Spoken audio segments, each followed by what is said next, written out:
Kaixo, ongi etorria, funtzio linealak zer diren eta nola adierazten diren ikusiko dugu. Jakin behar dugu, funtzio lineala izateko modu hontako izan behar duela, lehenengo mailakoa, I berdin M isa gehi N. M eta N zenbakiak dira. Izan daitezke positiboak, negatiboak, zatikiak, baina bigarren mailakoa ez du izan behar. Orduan, goazen ikustea M zer den eta N zer den. Isakin dagoena M horri malda deituko diogu. Eta zer da funtzioaren inklinazioa? Izan daiteke funtzioa, inklinazioa goraka, beraka, edo horrela ezta. Horan, M zero baino gehiago, edo handiagoa baldin bada, izango da goraka. Horan, gorakorra baldin bada, funtzioa horrela izango da, goruz doa. M ez badugu, hau da, isa bider zero baldin bada, orduan ez du inklinaziorik, konstante izango da, horrela joango da, horrela, edo betik, edo dijoanekutik. Eta malda, zero baino txikiago baldin bada, izango da beruntz. Orduan, berakorra izango dut, ezta? M zero denean, hartzen du itxura hau, I berdin zenbaki bat, I berdin 3 edo I berdin 4, hori funtzio bat izango da, konstantean, noski. Eta gero, N falta zaigu. Bueno, N da, badakizue, gai askea, isarekin lotuta ez dagoena. Eta orduan, N zer esaten digu? I arratzaren ebakidura puntua. Nondik ebakitzen duen I arratza. Hemendik pasatuko den, edo hemendik, edo hortik ez da, lautik, edo zerotik, edo N zero denean, orduan, N kendu egiten dugu, eta gelditzen zaigu, era honetan da, I berdin M isa. Eta horrein deitzen zaio proportzionaltasun zuzeneko funtzioa. Izan daiteke I berdin 3 isa, edo I berdin -2 isa, eta hauen ezaugarria proportzionaltasun zuzena izateko da jatorretik pasatzen direla. Hemendik, 0-0tik horrela, edo nahi den bezala. Baina, derrigorrez, hortik pasa bat dute. Hau da, honen ezaugarria. Horra hasiko gara, hiru hauek adierazten grafikoki. Horra, lehenengo hau, nolakoa da? M badu eta N ez du. Orduan, hau, proportzionaltasun zuzenekoa da. Beraz, pase bat du hemendik. Positiboa da. Horrek esan nahi du, gorakorra dela. Izan bat beti goraka. Horra eta bat zego. 0-0tik pasatzen dena, gornuntz. Orduan, egiten dugu erantara. Jartzen dugu isa eta I, eta ematen dizkegu 3 balore. Bikin nahikoa da. Ze zuzen bat definitzeko 2 puntu behar dira. Baina 3garrena, ondo etortzen da jakiteko ondo ari geran egiten edo ez. Hartu ezakegu, adibidez, 0, bat eta 2. 3 bidez 0, 0.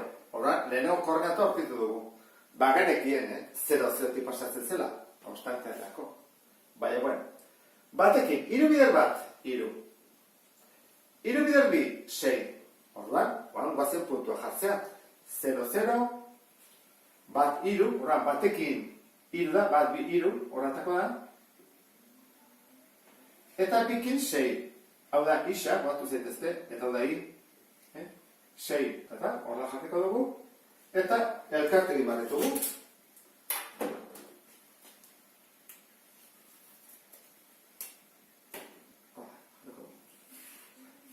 Eta jarret duten dugu, noski horrek. Hau izango izateke, lehenengoa. I berdin, 3 isa. Gorriz marraztu dugu. Guazen beste baten bidea. I berdin 4. Guazen guztia, isa eta I. Hau badakigu, izango dela ez duelako isarik konstantea, beraz, maldarik gabe, horrela joango da.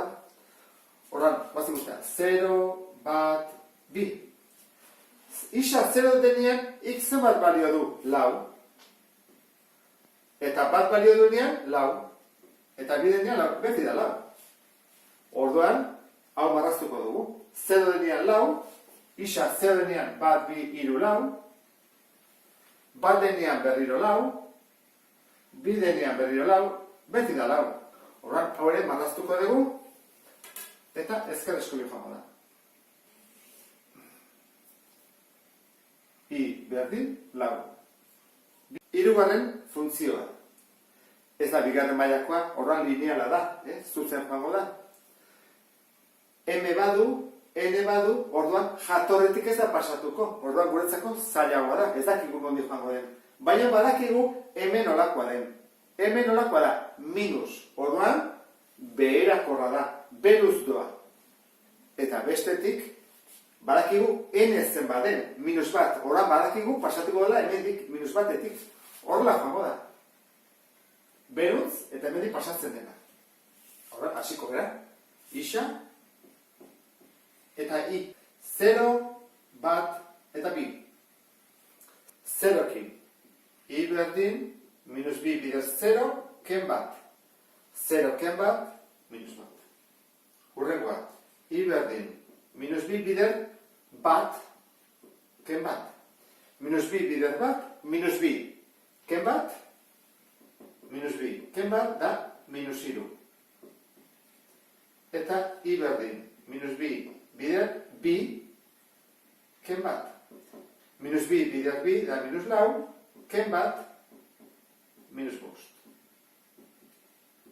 Ikusten zuen bezala, nola malda minus bide, hau dufa minus binaka. Minus bi, beruz. Guazen badazte, 0-kin minus bat. Bagenekien horti pasatuko zela, ezta? Batekin minus iru. Batekin, minus iru.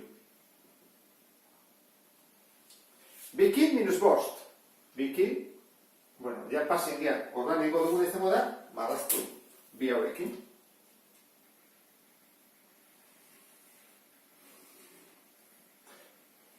Eta funtzio hau izango izateke, I berdin, hemen jartzen duen bezala, minus bi isa, ken bat.